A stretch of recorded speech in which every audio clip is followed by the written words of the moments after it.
평범한 일상이 신비가 되고 평범한 삶이 기적이 되는 말씀. 너무나 똑같은 일상이지만 그 일상이 신비로 채워지고 너무나 똑같은 삶이라 보여지지만 그 삶이 기적이 되는 말씀이 오늘 요한복음 1장 14절 말씀. 다 까먹어도 이 말씀 외우고 가셔야 됩니다. 우리의 삶을 변화시키고 우리의 삶을 근본적으로 전환시키는 말씀이 요한복음 1장 14절 말씀. 저희 함께 읽어보겠습니다. 말씀이 육신이 되어 우리 가운데 거하심에 우리가 그의 영광을 보니 아버지의 독생자의 영광이요 은혜와 진리가 충만하더라. 요한복음 1장 14절 말씀. 다시 한번 읽겠습니다. 말씀이 육신이 되어 우리 가운데 거하심에 우리가 그의 영광을 보니 아버지의 독생자의 영광이요 은혜와 진리가 충만하더라. 아멘. 요한복음 1장 14절 말씀. 옆에 분에게 한번 외워주십시오.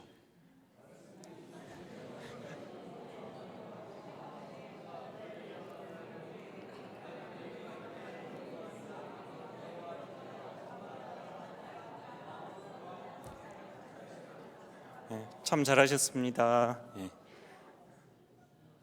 평범한 일상이 신비로 가득 차 있고 어제와 같은 오늘이라 얘기했던 삶이 기적처럼 다가오는 말씀이 요한복음 1장 14절 말씀.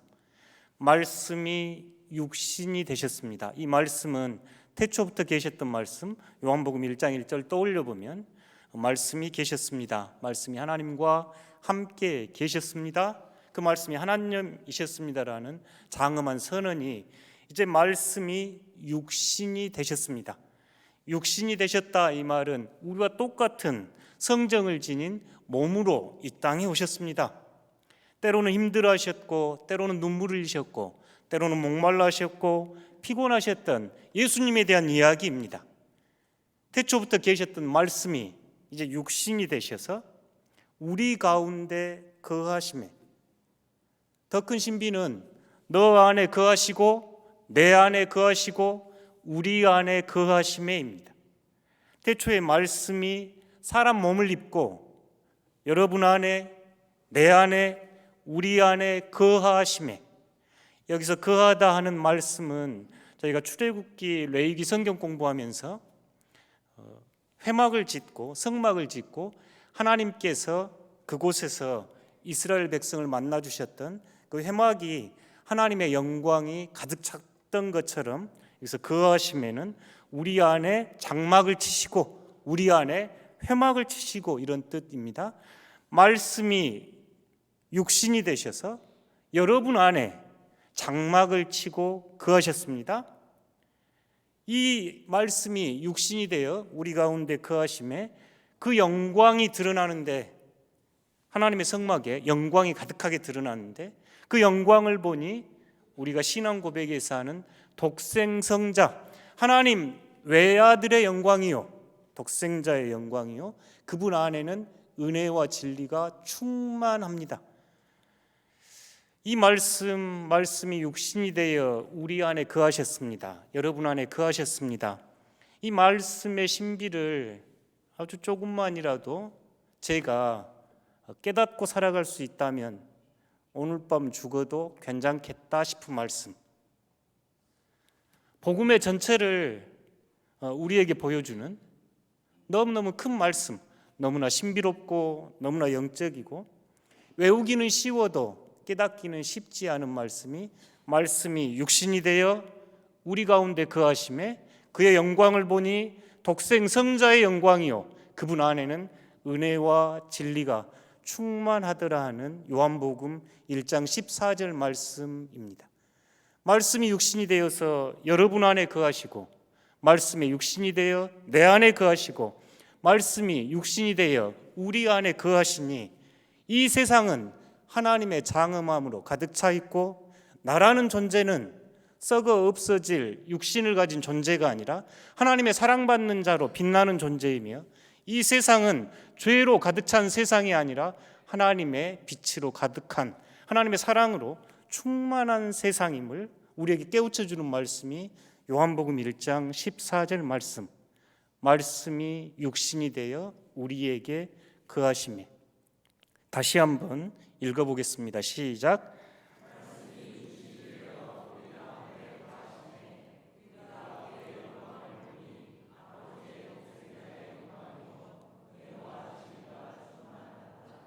아멘. 요한복음 1장 14절 말씀. 지난주에 우리가 구상 시인의 은총의 눈을 뜨니에 나오는 시, 두 일에 지난 강아지 눈뜬만큼이라도 눈을 뜨고 보니 이 세상은 새롭고 이 세상은 고맙고 이 세상은 감사하다는 시를 떠올려 보면서 말씀이 육신이 되어 내 가운데 우리 안에 거하신다는 이 놀라운 신비가 조금이라도 깨닫아지기를 저를 위해서 또 여러분을 위해서 기도합니다. 만약 이 말씀이 아멘 하고 받아들여질 수 있다면 하나님은 사랑입니다 하는 말씀을 깨우쳐 알 수 있고, 하나님이 이 세상을 사랑하셔서 창조하셨습니다 하는 하나님 사랑을 깨우칠 수 있고, 내가 어떤 존재인가라고 묻고 길을 헤맬 때 한량없이 하나님의 사랑받는 자로, 존엄한 자로, 고귀하는 자로 하는 자를 깨달아 알 수 있는 말씀이 육신이 되어 우리 가운데 거하심에,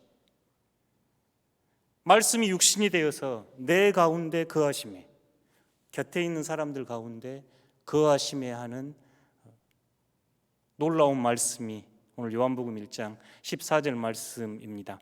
이 말씀을 저에게 그림으로 그려보라 하면 여러분에게 예수님에 대한 소개할 때 종종 그려보는데, 바탕은 말씀입니다. 우리가 말씀을 하나님 또는 모든 존재의 근원, 바탕, 오늘 요한은 이를 말씀 이렇게 이야기하죠.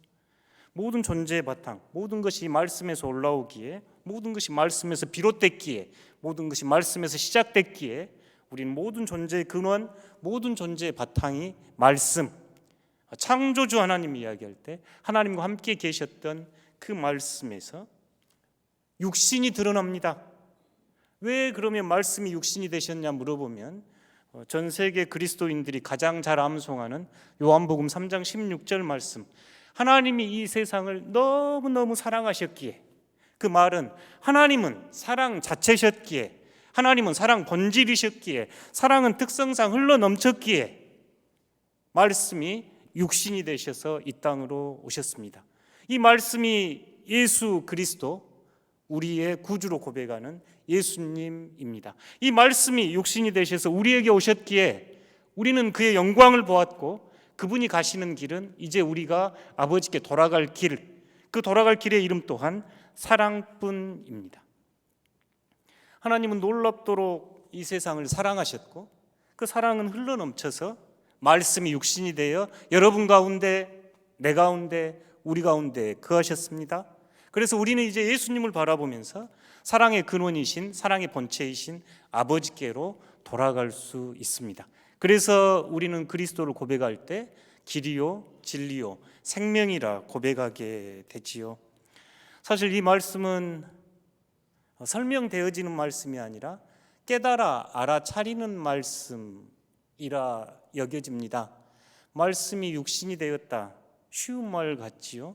여기서 말씀은 이제 성경에서는 로고스라는 태초부터 계셨던, 태초 이전부터 계셨던 하나님이셨던 말씀, 그 말씀이 사람 몸을 입으셨습니다.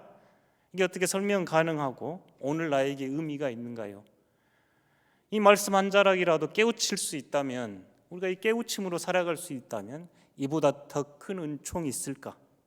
여겨지는 말씀이 육신이 되어 우리 가운데 거하심에입니다. 거듭 저를 위해서 또 여러분 한 사람 한 사람에게 이 말씀이 깨우쳐지는 은총이 있기를 진심으로 축원합니다. 지난주에 거론했던 윌리엄 제임스, 미국 어떤 실용주의의 아버지라고 이야기하고 심리학이나 종교를 연구한 이들에게 그의 연구는 지금도 영향을 미치고 종종 인용되는데요. 자신의 삶이 절망에 빠져 있고 죽음의 어떤 그늘 밑에 있었던 그 자신에게 하나님께서 한 줄기 빛처럼 다가온 것을 체험하고 우리가 그런 절망과 고통 속에 살아갈지라도 붙잡고 살아야 하는 그 하나가 있는데, 나에게는 하나님은 나의 산성이시요 나의 피난처시요 주님은 나의 생명이요 부활이요 수고하고 무거운 짐진 자들아 다 내게로 오라 하시는 그 말씀이었다고 고백하면서 삶을 전환시킵니다. 자신의 경험을 바탕으로 윌리엄 제임스는 우리가 종교를 체험한 신비적 체험, 종교적 체험, 하나님을 체험한다는 것이 무엇일까 하는 연구를 계속해 나갑니다. 실제로 하나님을 체험한 사람들 이야기를 만나서 글을 쓰고 인터뷰를 하면서 그가 이제 4가지 하나님 체험에 대한 이야기를 해 주는데요. 첫 번째, 하나님을 우리가 체험했다 그럴 때 첫 번째 특징은 말로 형용하기가 좀 어렵습니다. 어떤 사건을 계기로, 윌리엄 제임스는 저녁에 황혼의 빛을 보는데 일상적인 사건이지만 신비가 드러난 사건이었습니다. 말로 표현하기는 어렵습니다. 왜 그렇게 됐는지, 왜 그렇게 삶의 무거운 근본적인 질문을 그렇게 힘들어했는데 어느 한순간 그 질문이 풀려지는지 말로 설명하기 어려운, 말로 표현할 수 없는. 두 번째는 시간이 일시적이고 한시적입니다. 길게 가야 1-2시간 가는 체험들입니다. 마치 어떤 빛에 사로잡힌 듯, 빛 안에 머물러 있는 듯 그런 체험들이지요. 우리가 이제 신앙 안에서, 성경 안에서 신비적 체험 그러면 모세의 떨기나무 사건이라든지 바울이 다메섹 도상 가는 도중에 그 빛을 체험했던 이런 체험들 떠올려 보면 좋겠습니다. 세 번째 특징은 내가 원해서, 내가 막 내 노력으로 받을 수 있는 건 아닙니다. 그래서 내 공로가 아닌 하나님의 은혜로 주신 것, 이렇게 표현을 하고, 네 번째 이 종교적 체험의 특징은 깨달음입니다.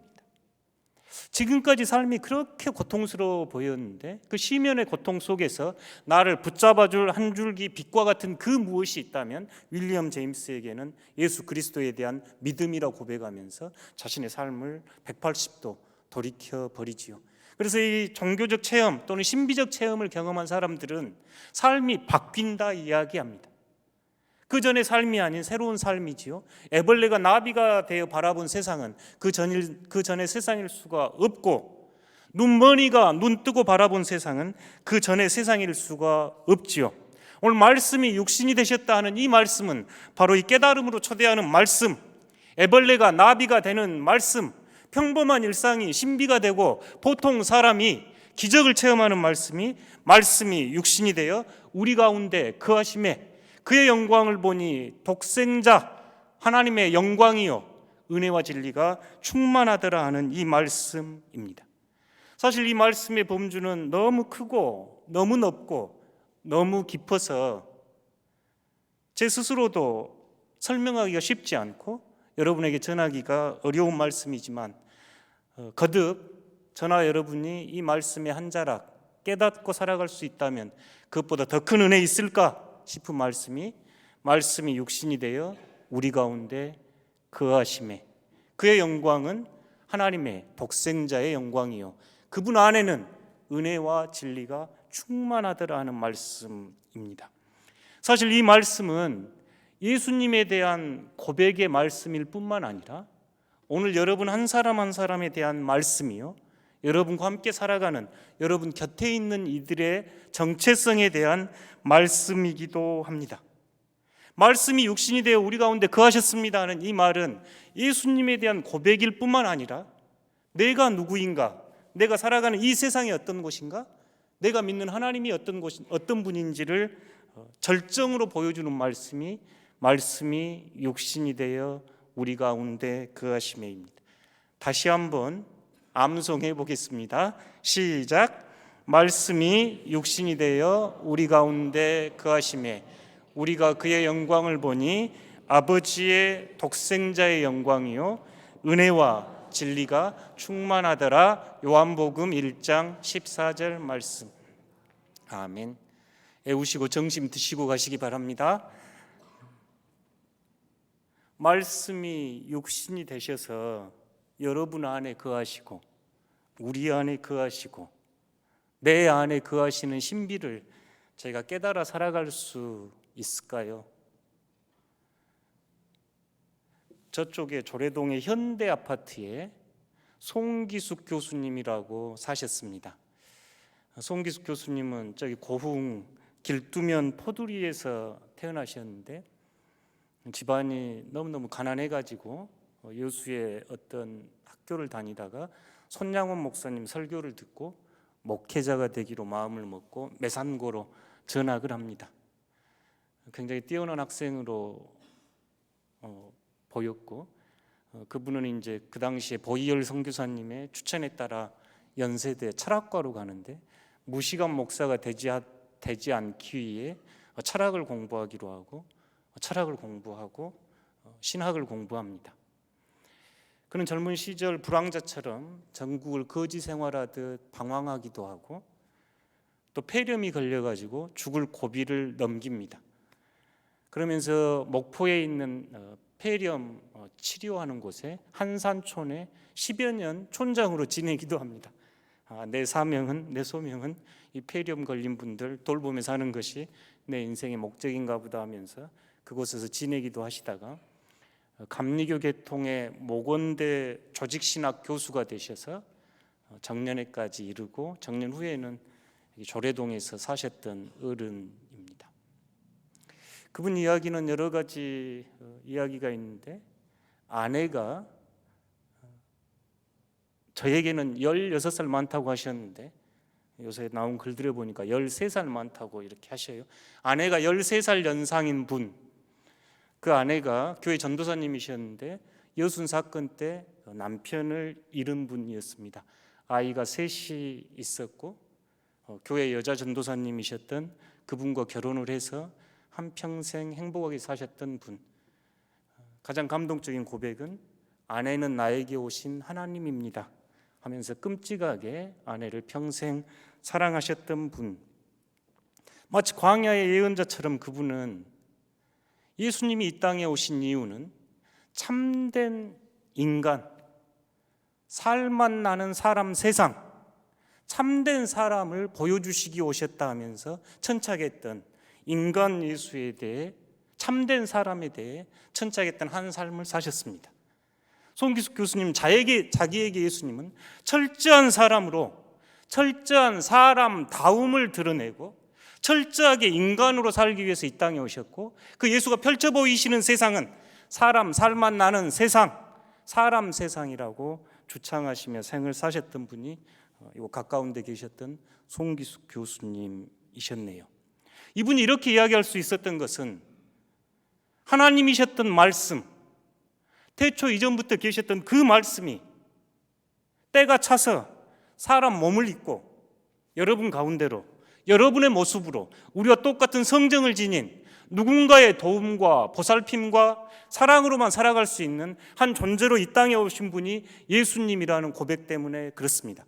오늘 요한복음 1장 14절의 말씀은 단순하게 암기하고 머리로 머물 말씀이 아니라 삶으로 깨우친다면 일상을 신비로 바꾸고 평범한 한 인간이 그리스도를 닮아가며 그리스도를 꿈꾸며 살아가게 만드는 말씀, 우리를 근본적으로 변화시키는 말씀이 육신이 되어 우리 가운데 거하심에 그의 영광을 보니 아버지의 영광이요 그 안에는 은혜와 진리가 충만하더라는 이 말씀입니다.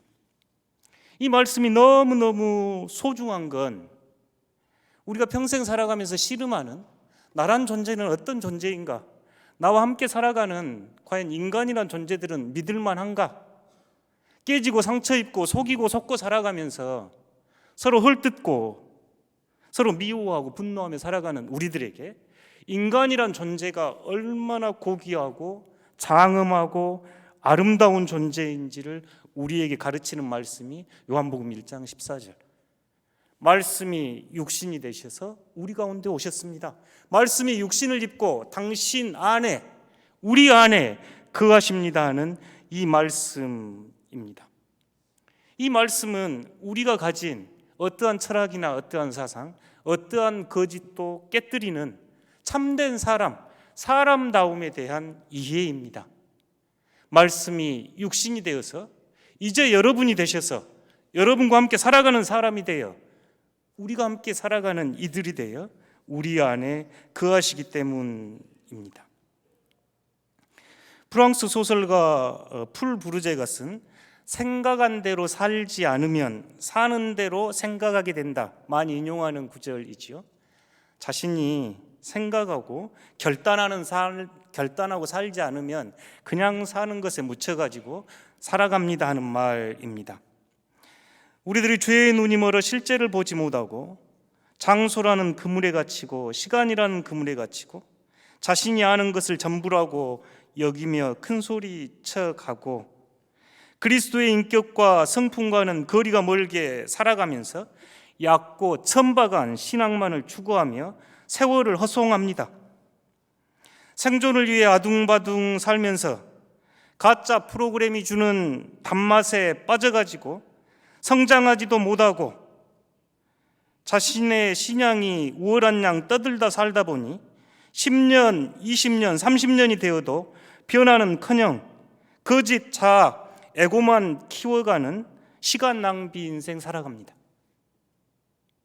이 말씀 한 자락 우리가 깨달아 알 수 있다면 사람 다 그래 한번 해봐 별것 있느냐 하는 냉소적이고 부정적인 태도를 넘어서 여전히 고통과 아픔과 상처 많은 인생이지만 그 말씀이 육신이 되어 내 가운데 거하시고 너 가운데 거하시고 우리 가운데 거하신다는 이 진리를 눈뜨고 하루라도 볼 수 있다면 이 세상은 하나님의 장엄함으로 가득 찬 세상 분명합니다. 예수님의 이 육화 전 우주의 역사를 바꾸고 한 사람의 삶을 바꾸고 우리 모두를 바꾸는 삶, 그래서 하나님의 형상을 회복하고 하나님의 딸과 하나님의 사랑받는 자녀로 당당하게 살아가게 하며 끝내는 하나님의 성품에 참여한 자로 거룩하게 변모를 꿈꾸게 하는 말씀이 바로 말씀이 육신이 되어 우리 가운데 거하심이라는 이 말씀의 신비입니다. 사랑하는 성도 여러분, 이 말씀을 설명하기가 쉽지는 않지만 하나님께서 은혜 주셔서 여러분도 깨닫고 저도 깨닫는 큰 은총이 있기를 진심으로 축원합니다. 이 말씀을 다시 한번 정리해 보겠습니다. 말씀이 육신이 되셨습니다 하는 이 말씀 안에는 하나님이 사랑이심을 우리에게 보여줍니다. 하나님은 사랑이고 우리 인생은 이 하나님의 사랑을 배워가는 여정이지요. 하나님의 사랑은 절망과 고통과 아픔 속에서도 찬란하게 빛납니다. 하나님의 사랑은 한 번도 여러분을 포기하지 않고 여러분은 그 하나님의 사랑 안에서 살아갈 수 있는 존재입니다. 말씀이 육신이 되셨다 하는 이 말씀은 바로 하나님이 한량없이 여러분을 사랑하고 있음을 우리에게 보여주는 말씀입니다. 말씀이 육신이 되었습니다. 질퍽거리는 진흙 같은 세상, 고통과 아픔이 있는 세상, 여전히 상처 입은 나로 살아가는 세상이지만 말씀이 육신이 되신 그분이 오셔서 이 세상은 하나님의 장엄한 영광으로 가득 빛납니다. 이 세상은 여전히 죄가 있지만 죄보다 더 큰 하나님의 영광이 빛나는 세상, 뿐만 아니라 말씀이 육신이 되어서 우리에게 다가오셨기에 이 예수 그리스도를 영접한 자, 믿는 자, 하나님의 자녀가 되는 권세를 입은 자, 그들 또한 이 예수님처럼 아름다운 존재로 빛납니다. 저희 교회가 올해 우측 상단에 혈루병 앓는 여인 그려서 붙였지요. 12의 혈루병 앓았던 이 여인의 고통과 아픔 상상해 보십시오. 사랑하는 이들 곁에 갈 수도 없는 부정한 사람, 동네 밖에 쫓겨나야 하는 사람, 어느 예배나 어느 제사에 참여할 수도 없는 부정한 사람이라 여겨졌습니다. 여러 의사들 찾아갔지만 있는 재산 다 잃고 자신의 생명마저 소진해 갈 때 어느 날 예수를 만나 그의 옷자락에 손을 만지매 옷자락에 손을 대니 그녀의 삶이 완전히 바뀌었지요. 꺼져가던 핸드폰이 배터리로 새롭게 충전해서 사용할 수 있게 되듯 죽어가던 생명이 다시 불꽃을 일으키며 그녀의 삶이 완전히 뒤바뀌는 사건, 예수 그리스도를 만난 사건입니다. 복음의 이야기는 이와 같습니다. 말씀에 육신이 되어 우리 가운데 거하심에 우리가 그분을 만나 인생이 바뀌고 눈이 뜨고 새로운 존재로 새롭게 살아갑니다. 어제와 같은 아픔 똑같이 직면할지라도, 어제와 같은 질병으로, 어제와 같은 신음하지만 예수 그리스도를 만나서는 하나님의 사랑받는 자녀로 당당하게 내가 세상을 이기었노라 하신 주님처럼 살아갈 수 있습니다. 그 세상을 이길 수 있는 힘은 무력이 아닌 사랑임을 우리에게 예수님은 보여주셨지요. 다시 한번 이 말씀 외워보겠습니다. 시작. 말씀이 육신이 되어 우리 가운데 거하심에 우리가 그의 영광을 보니 아버지의 독생자의 영광이요 은혜와 진리가 충만하더라. 요한복음 1장 14절 말씀. 옆에 분한테 한번 외워주십시오.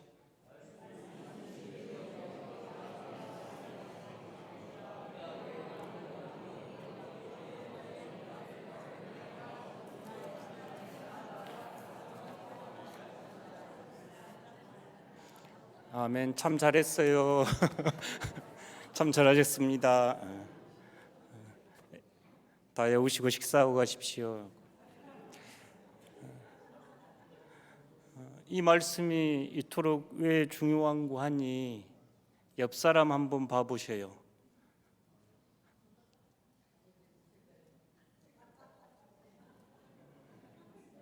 요한의 놀라운 고백은 바로 여러분 곁에 있는 옆 사람이 말씀이 육신이 되어 우리에게 오신 분,